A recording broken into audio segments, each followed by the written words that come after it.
de publicación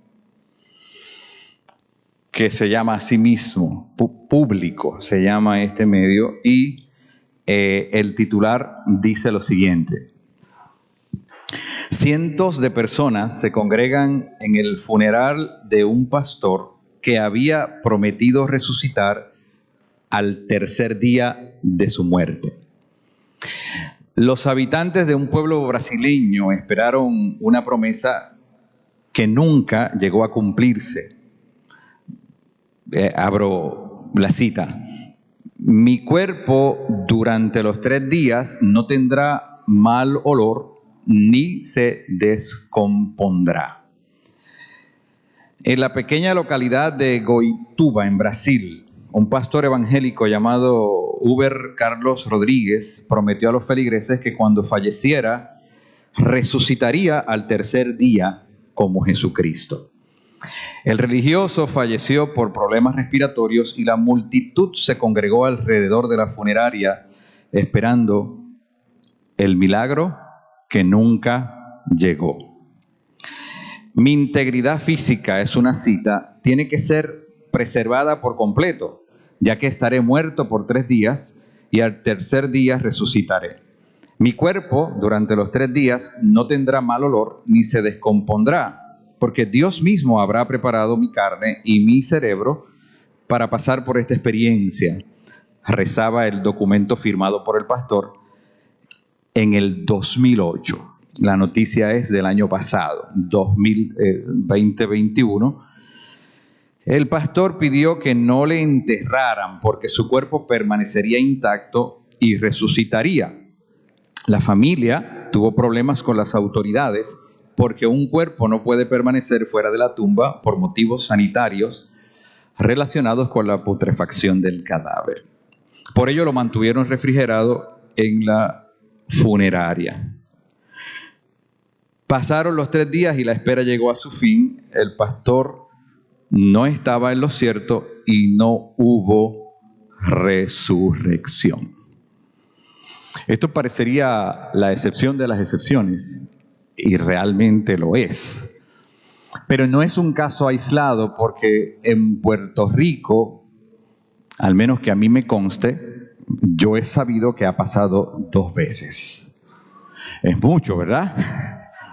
Para un caso tan extraordinario. Yo sé de 2 casos en Puerto Rico con el mismo resultado. Ha habido una frustración de parte de los expectantes porque al tiempo indicado la persona no ha resucitado. En la mañana de hoy tenemos el texto posiblemente más contundente en términos del poder de Dios y de Jesús en esta tierra para devolver a la vida a alguien que ha sido muerto. Pero lo que rodea esta historia tiene connotaciones muy importantes para nuestra vida, porque se da en el diálogo de Jesús y una familia, tal vez la familia más íntima, más cercana a Jesús, compuesta por 3 hermanos, ¿verdad? 2 hermanas y un hermano. En ocasión de enfermarse el varón de esta casa llamado Lázaro. Y entonces yo a lo que les voy a invitar, Rainer, tú me ayudas tiene como algún eco, ¿verdad? Algún feedback el micrófono. Yo les voy a invitar a que el acercamiento a este texto que ya ha sido leído, pero se los refiero nuevamente, San Juan 11 del 17 al 27, es una historia mucho más larga, que hagamos como cuando vamos a tirar una foto, que enfocamos el objetivo. Entonces a mí me gustaría, como se pudiera hablar tanto de este pasaje, me gustaría que enfocáramos nuestro lente para concentrar nuestra mirada en uno de los personajes, en el personaje de Marta. Y que allí escojamos dentro de esos versículos el versículo 21 como nuestro foco de referencia y les repito a modo de recalcar lo que allí ocurre. El versículo 21 dice de la siguiente manera: y Marta dijo a Jesús: Señor, si hubieses estado aquí, mi hermano no habría muerto. Es decir, la expectativa de Marta era que la presencia de Jesús ante el llamado que le hace a esta familia para que 4 días antes viniera a atender a su hermano enfermo, era que Jesús produjera un milagro en la vida de este hombre y le sanara de su enfermedad. Pero ¿qué sucede cuando eso no es así?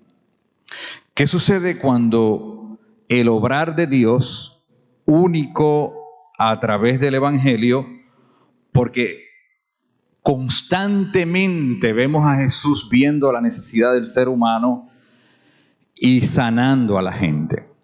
Es decir, en un momento dado se acercó un hombre para decirle que su siervo estaba en su casa enfermo y Jesús, la fe de este hombre es: Señor, yo sé que si dices la palabra, mi siervo sanará. Cuando el hombre regresó, el siervo estaba sano por virtud de la palabra de Dios.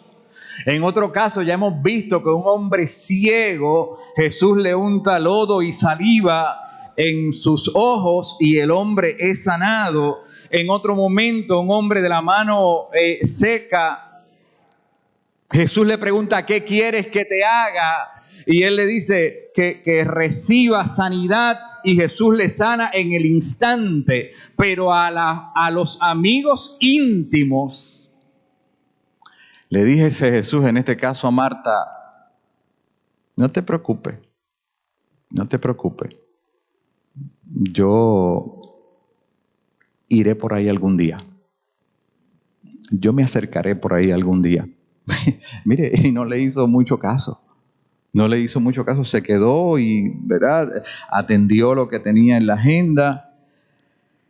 Y después de eso, 2 días más, es decir, 4 días después de haber fallecido, es que Jesús se aparece a la casa de esta familia, y ahí es que precisamente se da el diálogo que nosotros tenemos a nuestra consideración. Y lo primero que hace Marta cuando Jesús llega es hacerle un reclamo interesante, porque Marta le dice: si hubieras estado aquí.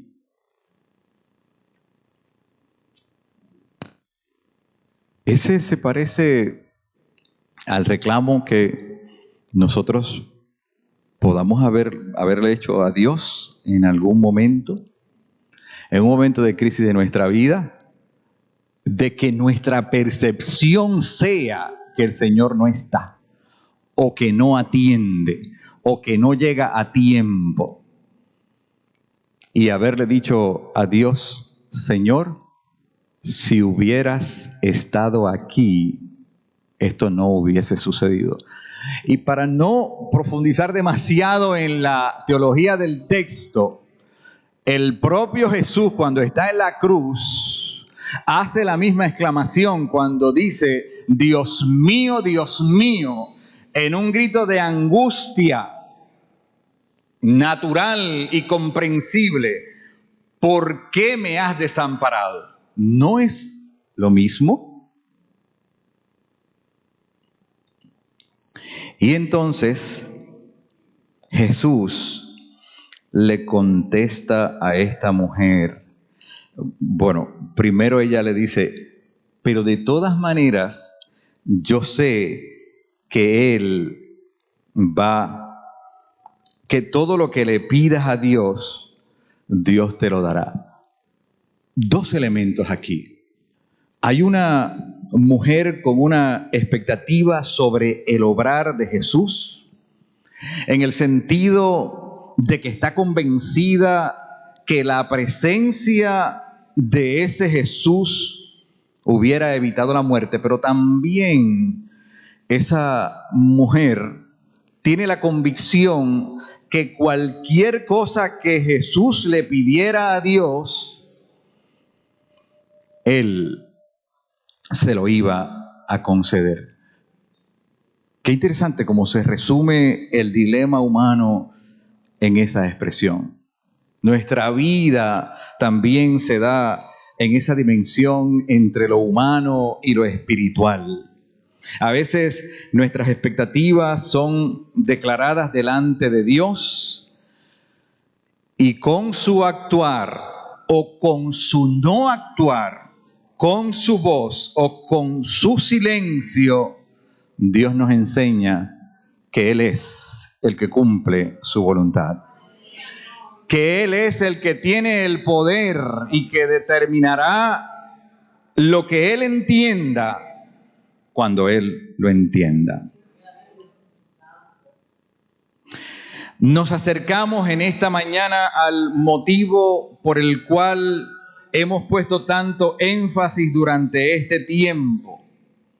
El tiempo de la Cuaresma para entrar en la semana más importante de nuestro calendario litúrgico a partir del próximo domingo, pero el sábado hay una actividad de preparación para ello en ese retiro que ha planificado nuestro distrito norte dentro de nuestra iglesia, o sea, en Villa Prades, ¿verdad? El retiro denominacional. Así que, amada iglesia, a mí me parece que la ocasión no puede ser más significativa para introducir este contundente relato de devolver a la vida a alguien fallecido y que ya ha empezado su estado de descomposición. En estos relatos que yo les digo, ¿verdad? Uno de los cuales le leí, pero en los otros dos ocurre lo mismo. Hay gente con la expectativa de que ese cuerpo va a ser devuelto a la vida, a lo mejor con una fe muy genuina, con una fe sencilla, poniendo delante de Dios el deseo, los sentimientos, las convicciones que hay en nuestro interior que pueden ser distintas en cada quien. Pero ahí está la expectativa delante de Dios en términos del poder que despliega ese Dios para nuestra vida. Y a veces ocurre como nos ocurre a cada uno de nosotros, que esas expectativas son confrontadas con la realidad de la vida. Nos ha pasado eso a nosotros. Amados hermanos, lo único que puede superar este milagro, ¿qué será? El propio milagro de la resurrección de Jesús. Por eso el Evangelio nos ha ido preparando para entrar cada vez más en un terreno más profundo, de manera que nuestra reflexión sea de igual modo más profunda cada vez, hasta llegar al escenario de la cruz y ver allí el rostro de Jesús sangrando por nuestro pecado, por nuestra culpa. Y ver en esa cruz el reflejo de nuestro rostro, de nuestra vida, y reconocer que allí estaba Dios reconciliando al mundo con el ser humano. Así que les invito a acercarnos a este texto y a esta semana desde los ojos de una mujer que puso a los pies de Jesús todo lo que tenía en ese momento. Lo que Marta tenía era esa fe para pensar que si Dios hubiese estado presente, su hermano no moriría, pero al mismo tiempo poder afirmar que ella está segura que en la resurrección su hermano de todas maneras se levantaría. Pero como quiera le dice, pero mira, como yo sé que Dios te oye, si tú se lo pidieras, yo sé que Dios lo puede hacer. Y ahí está el resto de la historia para nuestro testimonio, para nuestro deleite, para nuestra fe. En un tiempo tan especial como este, en el que nos vamos a acercar a este evento de la cruz y de la resurrección. Mi invitación, amada iglesia, en esta mañana es a que lo hagamos sin prisa. A que no anticipemos la expectativa de la resurrección sin transitar el valle de dolor que Jesús tuvo que atravesar. Y no es como hacen algunos religiosos que también lo hacen por convicción, que salen a las calles de rodillas, algunos cogen pedazos de madera como si fuera una cruz para cargarla y de hecho se autoflagelan, como decíamos, hasta botar sangre, ¿verdad? Hay personas que se clavan a una cruz. Entonces, de nuestra realidad nos resulta un poco difícil entender eso. Pero ahí hay fe envuelta también, ¿verdad? No, lo podemos enjuiciar, sí, lo podemos enjuiciar, lo podemos analizar desde nuestro punto de vista crítico, desde nuestra opinión, pero hay una fe particular ahí. La fe que dice que haciendo eso, vamos a acercarnos más a Dios. O que haciendo eso, vamos a compartir con el Señor sus sufrimientos y su pasión. Bueno, pues ahí está, así es la vida. Así es la vida. Así son las distintas manifestaciones de la fe. En un mundo diverso. Pues, ahí están. Ahí están. Les invito a acercarnos a través de la expectativa de esta mujer, no en la distancia, sino probablemente desde sus sandalias, desde el interior de su carne, para tratar de identificar esos sentimientos y esa fe que, aunque sencilla, le ayuda a exclamar aquellas cosas en las que cree y aquello de lo cual está convencida. Que aun cuando reconoce que Jesús se había enterado de su enfermedad, no responde inmediatamente al llamado de ella y de su familia para intervenir en una crisis. Y eso es importante, porque desde el punto de vista de la consejería y del acompañamiento espiritual, cuando alguien está en crisis, el llamado es a sentir empatía, solidaridad, sensibilidad y una escucha atenta para tratar de discernir qué hay en el interior de esa persona. Para tratar de entender y para que aun cuando no entendamos qué sucede al otro lado, tener la disposición del amor, de la paciencia, de la comprensión, porque Dios sí entiende. Y porque Dios nos ayuda a ver más allá de las circunstancias, más allá de lo incomprensible y de lo que de momento no podamos entender, para poderle decir a Dios como Marta: Señor, yo sé que cualquier cosa que tú le pidas al Padre, Él te la concederá. Pero qué difícil es en la crisis, ¿verdad? Porque si yo aconsejo a Iliana cuando es ella que tiene la crisis, Tal vez lo más fácil es decirle, pero Ileana, no llores. O hacerle una pregunta que es bastante impropia. Pero Ileana, ¿por qué tú lloras? ¿Le han preguntado eso? Sí, ¿verdad que sí? ¿Por qué tú ya no llores tanto? No llores tanto, que eso no duele tanto. ¿Cómo voy a saber si duele o no? Porque no estoy padeciendo lo que esa persona padece. Entonces, reconocer cuando hay una crisis. Y como dice el refrán, yo me puedo beber un vaso de agua, o vamos a hacerlo al revés, ¿verdad? Usted se puede beber un vaso de agua, como dicen por ahí, cool, ¿verdad que sí? Pero a mí con 2 gotas de agua me puedo ahogar.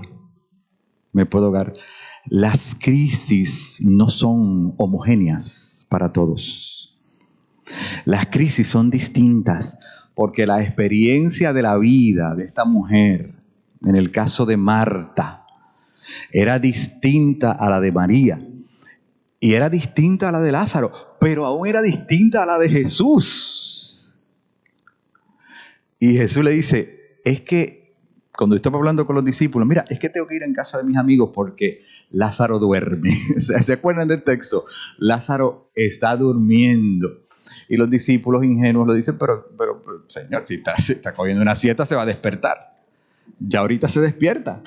No, pero es que no es eso. Es que está muerto, le dijo Jesús. Es que está muerto. No tiene vida. Oiga, yo sé que yo pienso que ninguno aquí que atraviese esta situación de que alguien muera, vamos a ir a rodear a esa persona con la expectativa de que resucite al tercer día. ¿O me equivoco? Pero lo que sí podemos hacer cuando hay alguien cuyas circunstancias le han puesto en una situación de sepulcro, lo que sí podemos creer es lo que creyó Marta, que el Señor puede darle vida a ese ser humano que su visión se ha entenebrecido y que su expectativa es que aunque esté vivo físicamente, piense que no tiene vida emocionalmente o espiritualmente. ¿Y cómo no creer en el poder de Dios que resucitó a Lázaro? ¿Cómo no creer en el poder de Dios que resucitó a Jesús? ¿Cómo no creer en el poder de Dios para tener la expectativa de Marta? Para creer que la vida del ser humano encuentra un camino de oportunidad en la resurrección de nuestro Señor Jesucristo, en devolvernos a la vida. ¿Será acaso esa la situación de alguien que conocemos? De que ha perdido toda esperanza y que no encuentra salida, que cuando mira al horizonte ve que se cierra el cielo con la tierra y a lo mejor sin hablar está declarando una palabra de auxilio para que alguien le ayude en su necesidad, como hizo esta mujer cuando vio a Jesús? Pero yo le voy a decir algo. Tenemos buenas noticias. En la cruz hay oportunidad para nosotros. En la cruz hay oportunidad para la iglesia. Entonces, aunque luego cuando leamos el pasaje completo, que tiene sobre 40 versículos, y lo podamos analizar desde distintos puntos de vista y con distintos enfoques, pensemos en esta mujer y en lo que nos invita en este tiempo de preparación para la Semana Santa, en el sentido de acercarnos a Jesús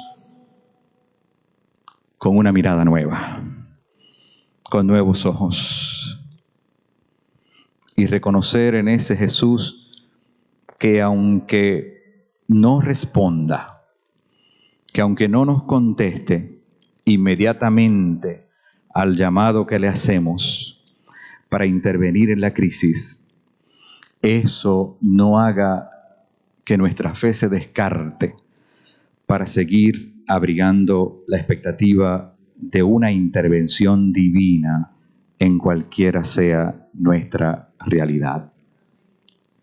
Que el Señor nos ayude en ese propósito y que, amados hermanos y amadas hermanas, vayamos un paso adicional para que cuando estemos frente a la cruz nos detengamos, como le dije, con calma, sin prisa, para contemplar que aquel que resucitó tuvo que pasar un trago amargo y dejar en aquella cruz su sangre que vertió por cada uno de nosotros. Que el Señor nos bendiga y nos ayude a que así sea.